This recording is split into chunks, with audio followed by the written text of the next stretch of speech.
ഇതെന്ത് ഭർത്താവ്?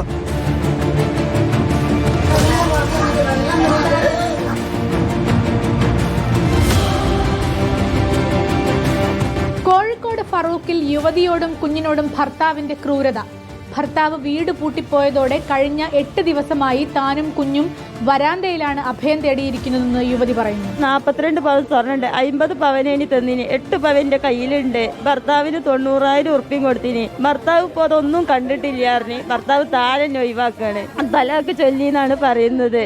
അവിടെ കൊണ്ടുപോയി കൊടുത്തതാണ്. എനിക്ക് വേണ്ടെന്നും പറഞ്ഞുകൊണ്ടാണ് അവിടെ കൊണ്ടുപോയി കൊടുത്തത്. വേറെ ഭാര്യയും കുട്ടിയുണ്ട്, അവരൊളിച്ച് നിൽക്കുകയാണ്. എനിക്കൊരു മോനുണ്ട്. 8 ദിവസമായി ഞാൻ കെടുക്കണ തുടങ്ങിയിട്ട്. എത്രയും പെട്ടെന്ന് നീതി കിട്ടിയാൽ മതി ഞങ്ങൾക്ക്.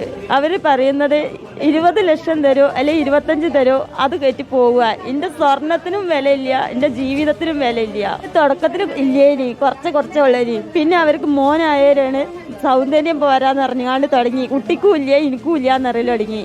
അതാണ് ഇത്രത്തോളമായി ഇത്ര ആയത്. ഒരിക്കൽ മാത്രം എന്നെ തച്ച്, അല്ലാതെ കുട്ടീനെ എടുക്കാൻ കൊടുത്തേനെ. അവർക്ക് അവരതല്ല കുട്ടി എന്നൊക്കെ ഉള്ള ഒരു ഉന്നയിക്കലേനി.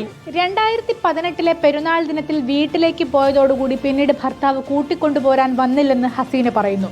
തനിക്ക് നിറമില്ലെന്നും വിദ്യാഭ്യാസ യോഗ്യത പോരെന്നുമാണ് ഭർത്താവിന്റെ ആരോപണമെന്നാണ് ഹസീന പറയുന്നത്. ഇതിനിടയിൽ തൊലാക്ക് ചൊല്ലുകയും ചെയ്തു.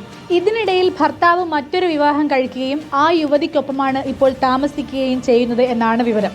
ഹസീനയ്ക്ക് ഭർത്താവിനൊപ്പം താമസിക്കാനുള്ള കോടതി ഉത്തരവുണ്ടെങ്കിലും ഭർത്താവ് വീട് പൂട്ടിപ്പോയത് പോലീസിനെയും കുഴപ്പിക്കുകയാണ്. റെസിഡൻഷ്യൽ ഓർഡർ ഇല്ലാത്തതിനാൽ പോലീസിന് പൂട്ടുപൊളിച്ച് അകത്ത് കടക്കാനാവില്ല എന്നതാണ് സാങ്കേതികമായ വിശദീകരണം.